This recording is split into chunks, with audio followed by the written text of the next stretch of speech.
The next session will be a keynote talk on sustainable energy. Professor Bishas is going to be the chair of the session. It will be nice for you to introduce the keynote speaker, and then you chair that session, inshallah. Okay. Okay, inshallah. So thank you, Professor Jubair Kalam again. And by this time, I would like again to thank our inaugural keynote speaker, Dr. Hassanuzzaman, and very most welcome, Dr. Hassanuzzaman. I just going to introduce Dr. Hassanuzzaman. Just I would like to say a very few biography about him, because he is very track recorded researcher, especially in the renewable energy and the energy sector. So Dr. Hassan is currently affiliated as an associate professor at Higher Institute Center of Excellence, Power Energy Dedicated Advanced Center, University of Malaya, Malaysia. And we know Malaysia University Malaya is a very reputed and all-ranking QS world ranking in 59 position and Asian ranking in 9. And Dr. Hassanuzzaman was the top listed scientist, 2% scientist in the year 2019. So Dr. Hassanuzzaman hold a PhD and from the University of Malaya, and he actually obtained his bachelor in mechanical engineering from Buyet, Bangladesh. And he was the program coordinator, like the Masters of Renewable Energy from September 2012 to September 2020, double master degree program with Master of Energy of Science from Kyoto University, Japan. He act many international peer-reviewed journal and associate editors like Alexandria Engineering Journal, associate editor in chief in the International Journal of Renewable Energy Resources, and also acted several guest editor for renewable energy. He also the editor of the book Energy for Sustainable Development, published by Elsevier. And actually his research includes energy policy, transportation and electric vehicles, renewable energy, thermal engineering, so many rising areas. And Dr. Hassan has more than 4,000 citations with high index 34 in the Google Scopus, and 5,950 citations with high index 39 in Google Scholar. He achieved about more than 7 million ringgit of national and international research grants, a lot of track record. So I just request Dr. Hassan to give his valuable speech, and I think we follow is now for Dr. Hassan. Assalamu alaikum and good morning, who are staying in Canada nearby and other rest of the part of the world. Good afternoon or good evening. This is Dr. Hassanuzzaman. First, I thank the organizing committee to give me the opportunity to share some information about the sustainable energy and environment and the prospect of renewable energy. So this is the outline that we are going to share. Global challenges, current challenges in energy sector, the importance or impact of energy and environment, key driver of energy future, renewable energy, and so on. The global challenges, many people, they have done a lot of work. This is the most important part. We need to find out the challenge part to solve the challenges. So the top 10 problem for the next 50 years, you can see number 1 is energy and number 4 is environment. And there is a very good relationship between energy and environment that we are working on. So there are two types of challenges in energy sector. One is demand side challenges, another is supply side challenges. not one side. Both sides, there are lot of challenges. What is the challenges in demand side? Number one, if we simply say this is population growth, this is one of the challenges. The population is growing faster. Then, as population is growing, technological advancement, economic development, sustainability, so many things, automation and modernization. So, energy consumption is increasing, more or less proportional. So, what is the challenge here? The main challenge is how to reduce energy consumption or increase energy supply without compromising economic growth. That is the challenge here. In supply side, the main challenge here, you can see the 80%, more or less 80% energy come from fossil fuel. That has a very negative impact on environment. And most of the part of the energy, that means 80%, not most, I think 80% of energy is used for heating, cooling, and transportation. And that is on 80% of fossil fuel. That is the part, major part of energy sector. Then if we know the sources of energy, this is the historical projection you can see. This is the peak period. Nowadays, now we can think this is the peak period. 2020 is the peak period. After that, reduce. And here, somewhere, 2100, there will be no fossil fuel. Very limited resource will be there. So how we can run industry? What will be the source of energy? So there are many challenges that we are going to overcome. So here, as for example, we can think we have a lot of energy. So at the same thing, we need to consider our environmental part, the carbon dioxide concentration. This is one of the challenges now. So before going to know our current situation, we should know the safe level of carbon dioxide. So more or less 350 ppm is the safe level. If you consider what is the high or risk level, if more than 450 ppm, it is high risk. If it cross 400 ppm, it is also in risk level. So what is the current level of carbon dioxide? Already crossed 400. That means we are in the risk level. So there are a lot of challenges in the case of environment. So what is the challenge here? How to reduce emission without compromising development and economic growth. So number one is energy supply. Number two is emission reduction. Both we need to consider. So environmental impact, as a simply we can say as simple as possible. You can see the climate change. This is the current situation here. Health, agriculture, every sector, there is a negative impact of energy and environment. So we have to consider this one. So what will be we know all the challenges in the energy sector. So what is the future driver of energy? So we have to think, I already discussed the among energy demand growth, then supply challenges. Now we need to security of supply, environmental impact, and technology.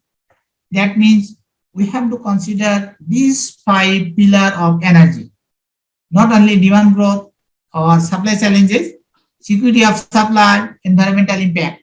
That means we have to have other sources, alternative sources, but these alternative sources is not affordable. Now, it most costly compared to conventional sources. So there another option is policy, technology and policy. We have to set some policies that can be affordable. So what is the solution? In my opinion, there is no single solution or simple answer. People are thinking in two ways. Number one is energy conversion and management. People are talking about energy conversion and management. How much we can save? 20%, not more than that. Normally it's 10%, right? But 20% is also not good enough. So the another one is renewable energy sources, different type of renewable energy resources. Solar, wind, hydro, whatever it is. Some are very site specific, some are is open, as for example, solar energy. If you have, we can use. Even the mass production, small or big or medium level of solar energy we can use. So RE, as for example, the prospect or RE roadmap, we can see, you can see different sources. Solar energy, PV is 15% in case of power generation. Out of 58, solar PV based power generation is 15% by 2050. And CSP, concentrated solar system, is 3%. Then another one you can see, solar thermal is 7%. So it more or less 25% energy will come from solar. 25% energy come from solar energy. So this is the important renewable energy resource that we have to consider. So there are two types of conventional method here. One is photovoltaic, another one is thermal. Now we are going to combine it together. Already started, but not fully commercialized yet. Photovoltaics, thermal system to get both electricity and heat together.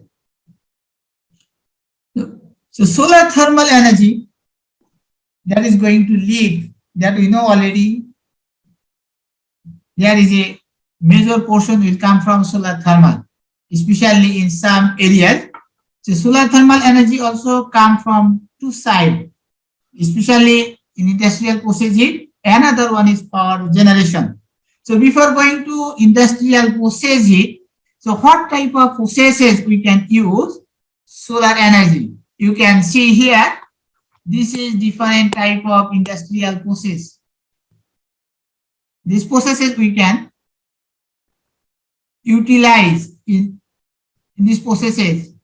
And the solar energy, we can utilize it. Then we need to know the temperature range. You can see, later I shall discuss this one. This one you can see the temperature range for different industrial processes. You can see dairy farm, tin food. Then different type of processes. What is the temperature range? So more or less is 100 degrees centigrade. Most of the processes remain 100 degrees centigrade. So solar energy is one of the potential resource that we can use in industrial processes. So different type of collector we can use, concentrated collector or non-concentrated collector based on the required temperature. So solar energy integration and solar thermal collector, that is another part that we have to consider the where and what type of collector we can use based on the temperature required. The two type of integration normally, integrated directly to the process level or supply level. That I am not going to discuss this one. So this is the integration system. Then solar thermal collector, maybe some student is already also attended in this conference. So just give some basic information. So there are two type of collector. One is non-concentrated, another one concentrated. This one is for low grade heat, low temperature heat, and this one is for high temperature heat. For solar thermal integration in the industrial process heat, we can use this one. For thermal power plant, we need to use this one, concentrated collector. So here, one of the system evacuated tube collector. This one temperature up to 120 degree we can use it for industrial process heat. For high temperature, that means power generation, we have to use different type of parabolic top, transnet. It's a different type of high concentrated thermal collector. So here, as for example, how it look like the thermal power plant. So this is very simple. Just for a basic diagram, this is the main part that we can say it directly. This is the replacement of boiler. What is the function of collector? To replace boiler, to produce steam. Here, the steam is coming. This is the steam turbine. Then it condensate again and going back. So that means totally replace the boiler system. This is the function of thermal collector in thermal power plant. Then we know this one. This is there is a prospect that this system is good enough to produce power. What are the challenges? The main challenges, number one is intermittency. In the case of solar energy, you can see this one is minute, this one is hour. How frequently change the irradiation? Very, very intermittent. You cannot predict it. Very tough. Then how you can handle this type of power plant, a big system? It is very tough. Then if we go big, then you can see daily. The intermittency. Daily is fluctuating too much. Then another case also, seasonal variation. As for example, May, this one is December, right? So which one you want to consider? So there are a lot of challenges, the intermittency. Then we need a big storage system in the case of solar thermal energy, because this one very, very intermittent, seasonal variation, right? Day, hour, and minute also. So big solar thermal system, storage system. This one is thermal collector, this one is storage system. As for example, this one is real power plant. So big system and lot of storage tank. Then if we want to design a power plant, so what type of system we need to consider? As for example, temperature, if temperature is, as for example, up to 400 degree or 500 degree. So normal collector we cannot use. We need to use parabolic top or transnet or higher concentrated thermal collector. If normal use, as for example, industrial process heat, temperature is 80 to 100 degrees centigrade, normal flat plate collector we can use. So most of the industrial processes, the range is 100 to 120 degrees centigrade. So we can use solar thermal energy. But the main problem is intermittency. Then losses. One of the major challenges is losses, different type of losses. As for example, this one is overall energy coming from the sun. Then here you see convection, radiation, reflection, losses. So different type of losses here, and loss also will be more if the operating temperature is high. I think this one is, I can summarize. I think time is limited. I don't know how long. Time is limited. So if we summarize here, one is optical loss. Another one is thermal loss. Optical loss means the transmittivity of glass. If we consider 90% or 92% is new glass, so after 1 year, 2 years, it will be reduced. The more or less 20% loss in the optical system. Then other losses, the thermal losses, you can see the thermal losses also depend on the operating temperature. This is not unique. This is depend on different type of collector. Maybe this one, maybe this one, maybe this one. So depend on collector, what type of collector is. But in general, we can say if the operating temperature is higher, the losses will be more. Then storage, different type of energy storage system. You can see this one is, just compare.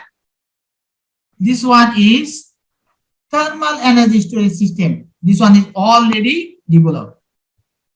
So based on different energy storage system, thermal energy storage system is also developed, matured system that we can use it. Then different type of energy storage system.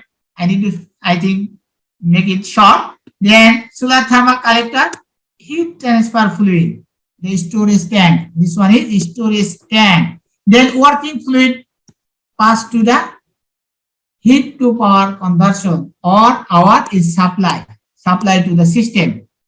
Then this fluid is coming again, going back and coming. Then we can get thermal energy from the solar thermal collector. This is the basic thing. So if I want to give some example, you can see different type of system. This one is hot storage tank. Then this is steam generator. This is the storage tank, hot storage tank. And sometimes also directly produce steam. This is steam tank. This is stored steam, not only thermal or hot water, or by using other PCM, directly store steam. Then different type of system, storage system, different type of storage system we can use. Here you can see what type of application we can get in the thermal energy system. As for example, is demand shifting. Night time there is no sun, so we need to supply energy. So that is the case. So demand shifting, variable supply integration, sector integration, seasonal storage that I already mentioned. June is low, December is high. So this is depend on.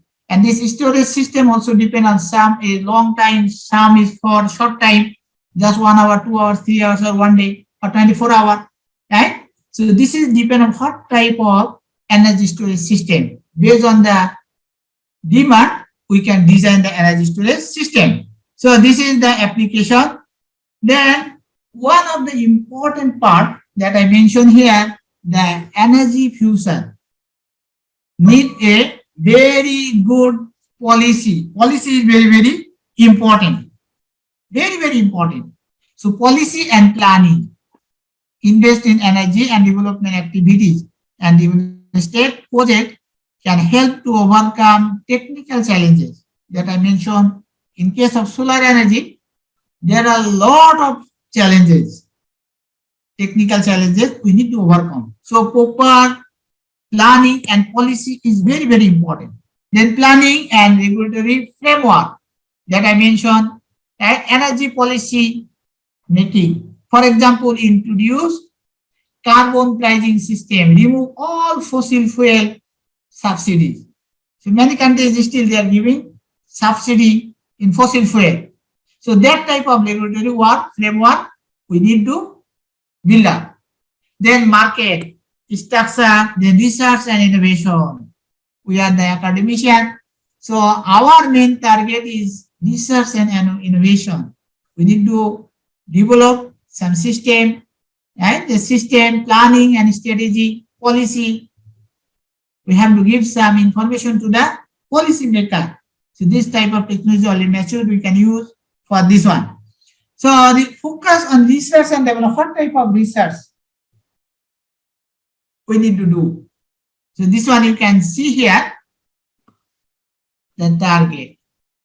This is the baseline target. I think time is limited. So here you can see how much we need to reduce. 94%, not 1%, 2%, 94% carbon dioxide reduction from renewable and energy resources, energy efficiency. 94% we need to reduce carbon dioxide. Then you can see huge amount. I think this is the last slide that I have to discuss here in the solar thermal energy. Especially, first time I mentioned this one, the losses will be more if the operating temperature is high. At the same time, if operating temperature is high, the cost will be also high. This is Australian dollar. You can see if the temperature, operating temperature is 100 degree or 200 degrees centigrade, this is the cost level for different system, big system, small system. Right? If the temperature increase, as for example, 600 degrees centigrade operating temperature, this one will be highly costly. The capital cost will be very, very high compared to low operating temperature system. That means we need to do a lot of research to overcome this problem. The system, operating system, then storage system, to optimize the intermittency or hybrid system. So these are the summary. So there are many big challenges in energy sector and the potential solution of energy supply challenges to innovate and use green energy technologies, right? To make good policy for energy technologies and innovate and use energy storage technology. Thank you very much. Thank you, Professor Hassanuzzaman. Actually, very interesting, and it is a very time demanding topics as well. But actually, due to time limited, we can have very quick questions from audience. I think very interactive actually, and sustainability is very important in this regards for the renewable energy. So I request from the audience very quick questions and for interaction. Mr. Chair, can I ask a question? Yeah, sure, Professor Hussain. Thank you very much for giving me the floor. Professor Hassanuzzaman, thank you very much for this very deep research presentation. I have just one question. Is the renewable energy really sustainable in the context of, let's say, long-term planning and application? As this is depend on what type of source you want to use. The different type of renewable energy sources, then if we make it sustainable, as for example solar, there are some issues, but this is sustainable. There are some challenges. We need to overcome these challenges. My question was related to this question. Can I just ask it? Yes, sure, Oh, sure. okay, No problem. Yeah. I have seen solar energy being used by a women organization where I worked earlier. They have used it on a very large scale, but there were certain challenges. I want to know from you, what are the challenges for using it on a long-term basis and making it as a permanent source of supply? Thank you. Okay, this is that I mentioned. There are a lot of challenges. I also mentioned the same thing. What you are asking, right? Yeah, we would like to know what are those challenges and how we can overcome. Number one is intermittency. This is one of the challenges, right? Then if we want to, we cannot use fully solar energy. It needs hybrid system, because if continuous 1 or 2 or 3 days there is no sun, how you will build a big power plant? That means we cannot use it 100%. Hybrid system we can use 20% or 10% of national power demand can fulfill by solar energy. And if you want to build, as for example, electrical system, you have to have energy storage system, big battery system. This one also costly. In thermal case, you have a thermal storage system. This is also not simple. In big system, those are the challenges. Yeah.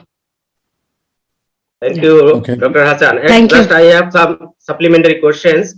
Actually, is it cost effective for any country, especially for the developing country like in Bangladesh? Because solar energy, solar power is very important where sunlight is full time, and especially in that case, usually in Pakistan, Bangladesh, as well in India, there is a huge prospects. But do we have any kind of interaction, in any kind of collaboration to doing such type of.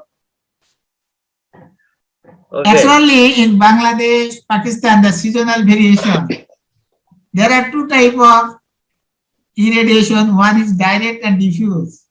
In case of Bangladesh, diffuse radiation is, I think this is very technical term, and I make it simple. And the seasonal variation, there is an impact that I mentioned here. The seasonal variation also impact on the thermal energy. But low grade heat, low temperature heat, as for example, in Bangladesh textile sector, Bangladesh, Pakistan, India, they can use solar energy because temperature is more or less 100 degrees centigrade. They're drying, knitting, they use hot water, they don't use steam. So 80 degree, 100 degrees centigrade is good enough for solar energy. Just boiler is auxiliary, it heat up. Nowadays, solar thermal power plant also built. Saudi Arabia, they are building a very big power plant. In Bangladesh, I think Maimansingh, they built a big power plant. But this one is not thermal, this one is PV, photovoltaic system, based electricity generation. In Malaysia also, very big power plant. Okay, thank you, Dr. Hassan. Actually, it is very interesting, but due to time limited, but we can make a very collaborative research as well with ICNSEE International because we are also working on the sustainability in the same platform. So hopefully we can work together. So thank you again. Thank you for accepting our invitation.